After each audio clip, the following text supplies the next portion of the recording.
baka son faɗa ma to yanzu wannan to magana abincin da nake so gama yanda kaga ina cin abinci ana azumi shine shahadi mene shahadi Allah ya tabbatar da cewa ni dan gidan Abacha ne Abacha ya roka lokacin yana sallah asubahi a Makka ya roki Allah ya amince amene a nafila ta karshe raka'a daya na karshe raka'a amma na karshe raka'a daya shine ya roki mai yarci Allah ya bashi shahadi shine ma'ana shahadi ni na shahara a komai na amma ina ka kai da wani yare kake ji bismillah go ahead ina yan uwanka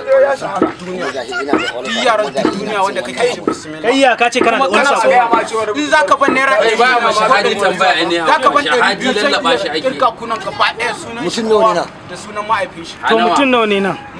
dukai wanda suke nan da wanda dai suke nan suke kallo na gashi nan nake kallon su mutum 12 ne to me sunan su to bari mu fara muku kai ma irga ya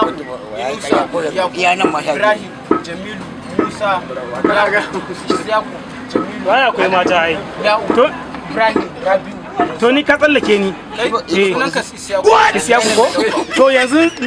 ina so in tambayi ba a san wannan abinci ne gashi kana cin abinci kuma a watan azumi shine nace ma ma'anar shahadin kenan ai na shahara shine nace ma na shahara a koina ba na girka ma mutane shi shahadi baya azumi shaharan na farko kenan yanzu zai ka shahara da wani yare wanda kake ga ban shahara kan shi ba shahadi shi baya azumi kenan shi shahadi azumi Allah ya yafe mai shi to amma ina yan uwanka masu to bari mu koma Qur'ani tunda naga kamar kai ahlus sunna ne a cikin Qur'ani ka karanta yasin wal Qur'ani kware kuwa to me ake nufi da hakkin din nan a gaskiya ilimi na bai kai gurin to ma'ana hakkin